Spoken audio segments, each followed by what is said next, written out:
బడ్జెటే దిగజారిపోతుంది అంటే హరీష్ రావు గారు ముఖ్యమంత్రి గారు ప్రామిస్ చేసిండు ఆ రోజు ఇక ఈ ఆలటి నుంచి నేను భాష మార్చుకుంటా మంచిగా మాట్లాడతా అన్నాడు కానీ మార్చుకోలేదు. సరే అధ్యక్ష, ఓకే అధ్యక్ష, ఐ రెస్పెక్ట్ యూ అధ్యక్ష. నేను అధ్యక్ష వారట్లా మాట్లాడినా మాకు అభ్యంతరం లేదు అధ్యక్ష. మా బాధల్లా ఆ ముఖ్యమంత్రి కుర్చీకుండే గౌరవం పెరగాలి, ఈ రాష్ట్రం యొక్క ప్రతిష్ట మసకబారద్దు అనేదే మా తాపత్రయం తప్ప వేరే లేదు. ఒక చిన్న ఎగ్జాంపుల్ చెప్తా అధ్యక్ష. గ్రూప్ 2 ఉద్యోగాల కోసం నిరుద్యోగులందరూ కూడా రోడ్ల మీదకి వచ్చి వాళ్ళు వాయిదా వేయాలని అడిగితే గౌరవ ముఖ్యమంత్రి గారు ఏమన్నారంటే ఎవరైనా వాయిదా వేయమని అడిగేది, సన్నాసులు అడుగుతున్నారు వాయిదా వేయమని అన్నారు. అన్నాక 3 రోజులకే వాయిదా వేసింది. మరి ఇప్పుడు ఎవరు సన్నాసులు అంటే నేను అనేది ఏంటంటే అధ్యక్ష దయచేసి అట్లా మాట్లాడకూడదు. అదేవిధంగా మోతీలాల్ అనే ఒక నిరుద్యోగి నిరాహార దీక్ష చేస్తే ముఖ్యమంత్రి గారు ఏమన్నారంటే ఆయన అప్లికేషనే పెట్టలేదు, ఆయనకు అసలు హాల్ టికెటే లేదు అన్నాడు. తెల్లారైన 3 హాల్ టికెట్లు బయట పెట్టిండు. ఎవరి గౌరవం దెబ్బతిన్నది?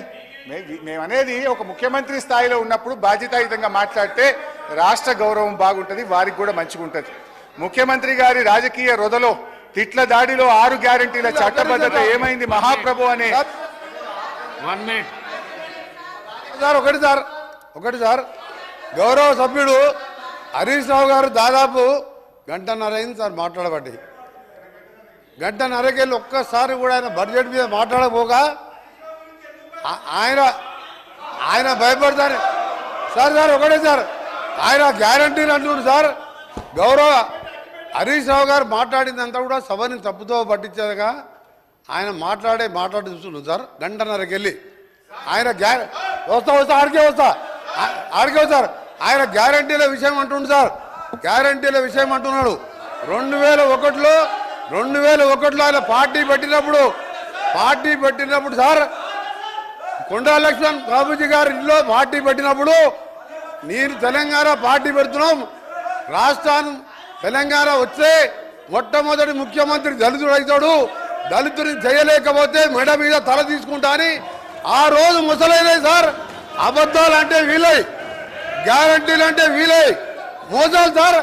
డబుల్ బెడ్రూమ్ కడతా, డబుల్ బెడ్రూమ్లో బిడ్డ అల్లుడొస్తే ఎక్కడ వండుకోవాలి, బేకరీ కట్టేసుకోవాలి. మీ రంగ మాటలు సార్. ఒక నిమిషం సార్ ఇంకొకటి సార్. ఇంకా హరీష్ రావు గారు ఒక మాట మాట్లాడి సార్. హరీష్ రావు గారు 24 గంటలు కరెంట్ ఇచ్చినా అన్నాడు సార్. 24 గంటలు కరెంట్ ఇచ్చినా అంటే నేను ఒక సబ్స్టేషన్ సార్ బండ సోమవారం అనే సబ్స్టేషన్కి వెళ్ళాను. అక్కడ ఆపరేటర్ బస్ అనే ఆపరేటర్ వీడియో రికార్డింగ్ ఉన్నది. నేను నా సర్వీసులో 9 ఏళ్ళు అయింది సార్. ఎలక్షన్ల ముందు 9 ఏళ్ళకెళ్ళి సర్వీసులో ఉన్నా. ఇక్కడ ఎప్పుడు కూడా 14 గంటల కరెంటు రాలేదని నాకు రికార్డు తీసి చూపిస్తే రాత్రి లాగ్ బుక్లు వాపసు తీసుకొచ్చాను. మోసాలు, దగ, కుట్రలు, అబద్ధాలు అన్ని నేర్పింది ఎవరంటే అవన్నీ టీఆర్ఎస్ పార్టీ పుట్టిన తర్వాత పుట్టిన సార్.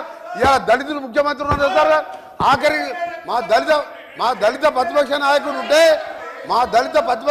ఉంటే చూసి ఓడవలేక 13 మంది శాసనసభ్యులని సంతలో పశువుల్లాగా కొని ప్రతిపక్ష హోదా లేకుండా చేసాడు. ఇవాళ హరీష్ రావు గారు మాట్లాడితే సార్ ఇవాళ దయ్యాలు వేదాలు వెళ్తున్నాయి. మొత్తం మోసం, దగ, కుట్రలు, కుతంత్రాలు.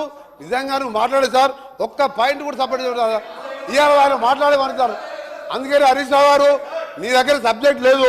నేను అనుకోండి సార్. చివరిగా నిన్న టీవీలో చూసేవారు అంటే నిన్న కేసీఆర్ గారు ప్రెస్ మీట్లో సార్ కేసీఆర్ గారు మీడియా బయట పోయి రేపు కాంగ్రెస్ పార్టీ బడ్జెట్ మీద వచ్చి చీల్చి చెండాడుతా అంటే నేను 9 నెలలకే వచ్చి కూర్చున్నా సార్. ఇక చీల్చి చెండాడుతాడు ఎవరి ఏం చెండాడు సార్.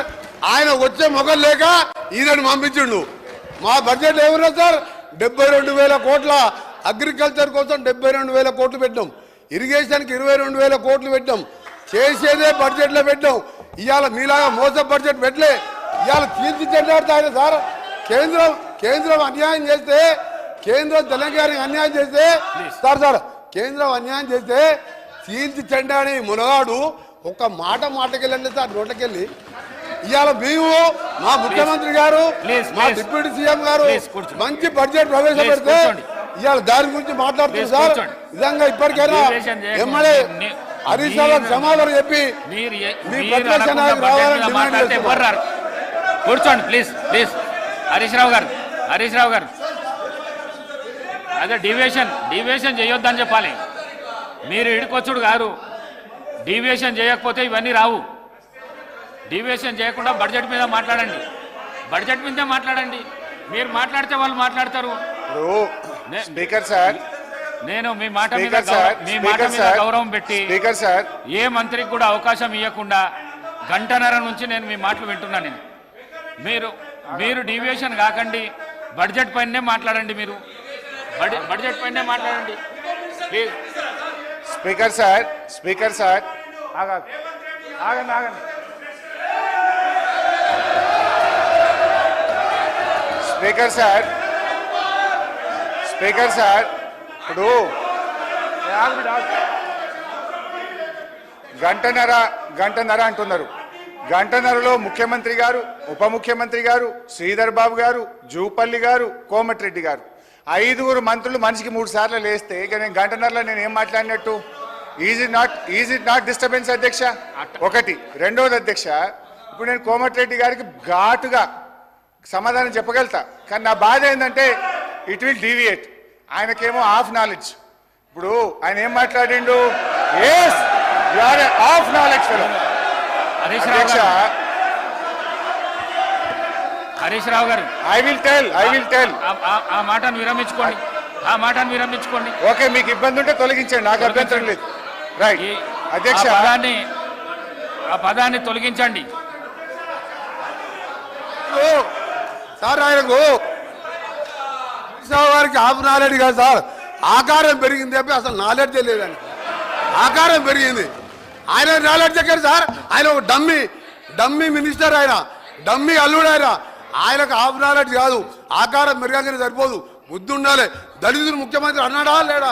మీ మామ అన్నాడా లేడా? తప్పు చెప్పు, మీ మామ అన్నాడా లేడా?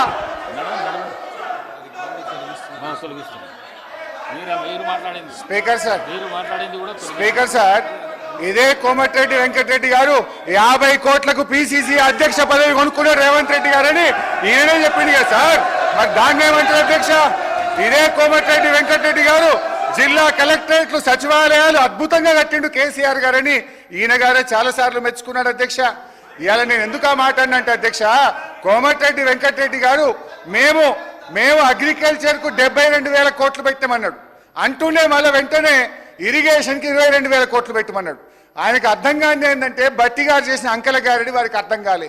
వారు పెట్టిన అగ్రికల్చర్ 72,000 కోట్లలో అన్ననే ఇరిగేషన్ ఉన్నది, అన్ననే కరెంట్ ఉన్నది.